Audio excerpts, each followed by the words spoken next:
En este video, además de calcular el rendimiento energético en ATP por oxidación de la glucosa, vamos a ver qué ocurre cuando se inhibe el transporte de electrones o bien se desacopla el transporte y la quimiosmosis. Y vamos a hablar un poquito más sobre los transportadores mitocondriales. Entonces, ¿qué pasa si inhibimos el transporte de electrones? En primer lugar, no hay consumo de oxígeno, este no se puede reducir y por lo tanto no hay formación de agua. No se forma el gradiente de protones y por lo tanto no se puede formar ATP.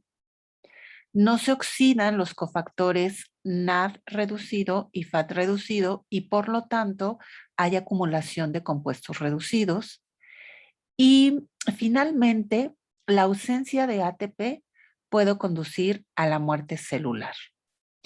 Entonces, existen diferentes inhibidores para los complejos del transporte de electrones. Por ejemplo, la rotenona, el amital, la piericidina A y los barbitúricos inhiben al complejo 1, lo cual evitarían que el NAD cediera sus electrones y continuara el transporte de electrones, entonces se mantendría reducido.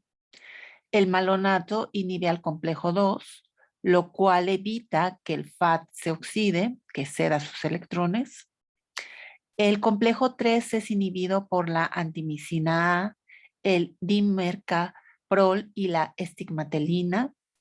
El complejo 4 es inhibido por el cianuro, la sida y la hidrocortisona.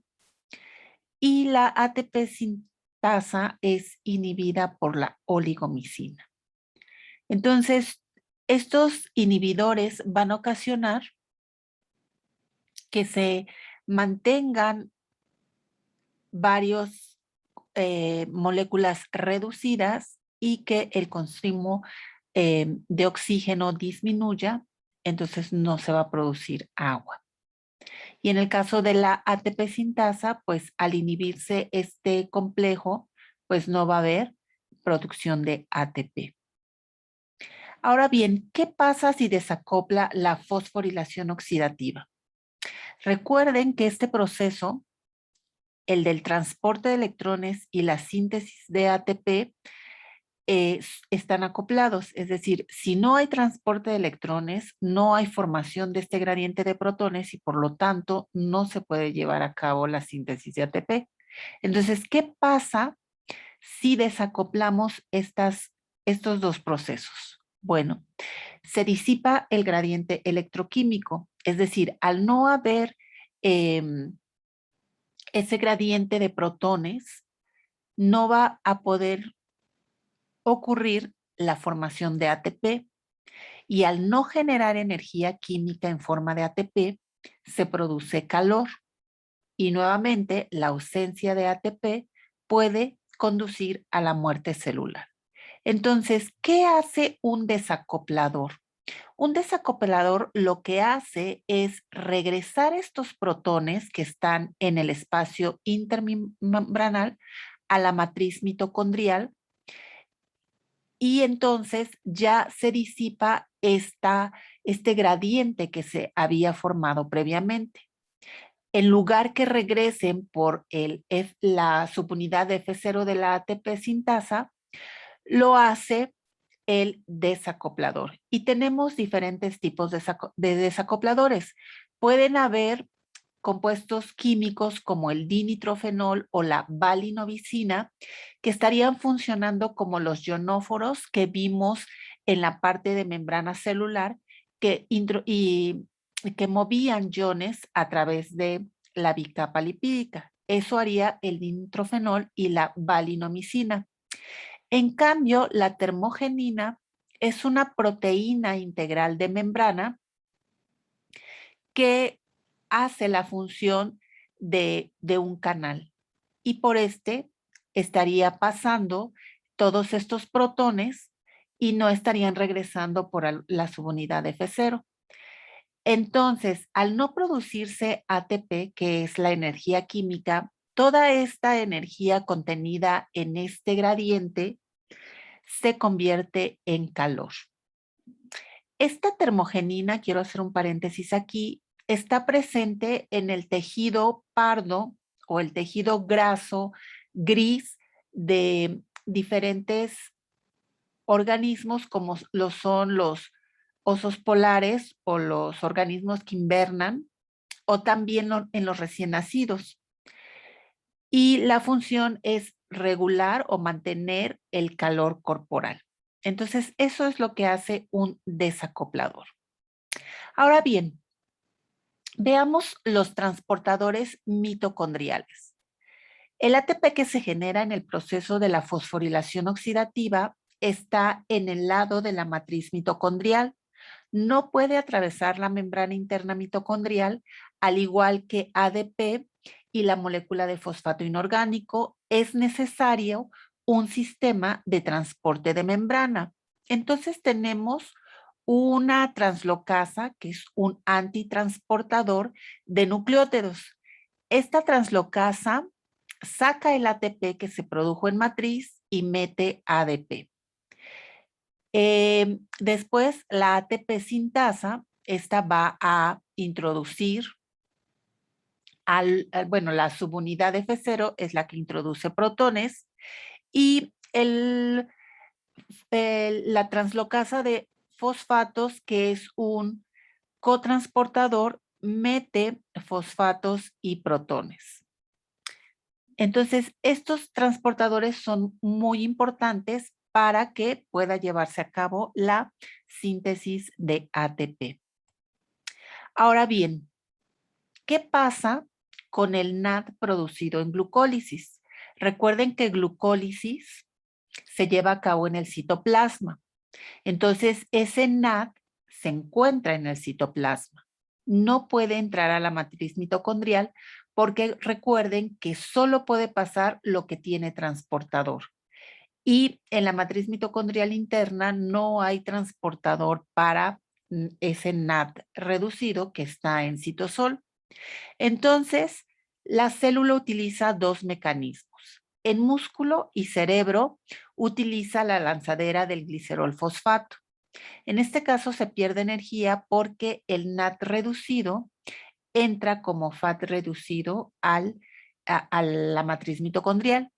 Y en el hígado y corazón utiliza la lanzadera de malato aspartato para meter ese NAT a la matriz mitocondrial. Y ahora bien, ¿cuánto ATP se produce cuando se oxida una molécula de glucosa? Bueno, primero tenemos que recordar que la ATP sintasa requiere que regresen 3 protones para que se libere una molécula de ATP. Y el transporte de fosfatos, ADP y ATP requiere un protón. Es decir, que para que se produzca una molécula de ATP se requieren 4 protones transportados. Entonces, recordemos que por cada NAD se bombean 10 protones al espacio intramembranal.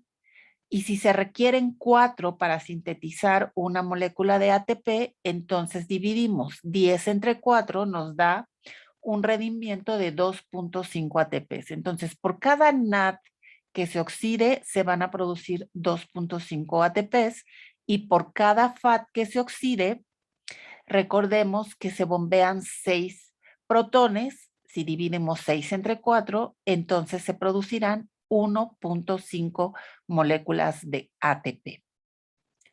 Dicho esto, entonces vamos a ver cuántos ATP se produce por la oxidación de la glucosa. Entonces, el primer paso es la glucólisis. Y aquí recordemos que se producen 2 piruvatos, 2 NAT reducidos y 2 ATPs. Después, este piruvato viaja a la mitocondria donde se descarboxila y se producen 2 acetilcoenzimas A y 2 NAT reducidos. Después, en el ciclo de Krebs, estas dos acetilcoenzimas A van a producir 6 NAD reducidos, 2 FAT reducidos y 2 moléculas de ATP. Y finalmente, esos NADs y FATs van a entrar a la fosforilación oxidativa. Entonces, tenemos 6, 7, 8, 9, 10 NADs que van a entrar a la fosforilación oxidativa y 2 FATs. Ya vimos que por cada NAD que entre a fosforilación oxidativa se van a producir 2.5 ATPs y por cada FAT 1.5. Entonces tendremos 25 ATPs por los 10 NADs y 3 ATPs por los 2 FATs.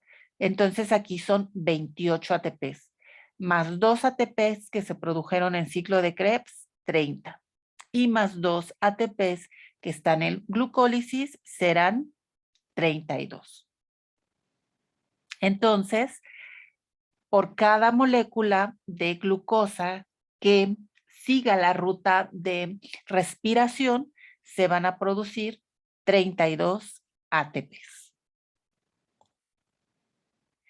Este NAD que está en glucólisis, que se produce en glucólisis, recordemos que puede entrar a cadena respiratoria, ya sea por la lanzadera de malato aspartato o por la lanzadera de glicerol fosfato.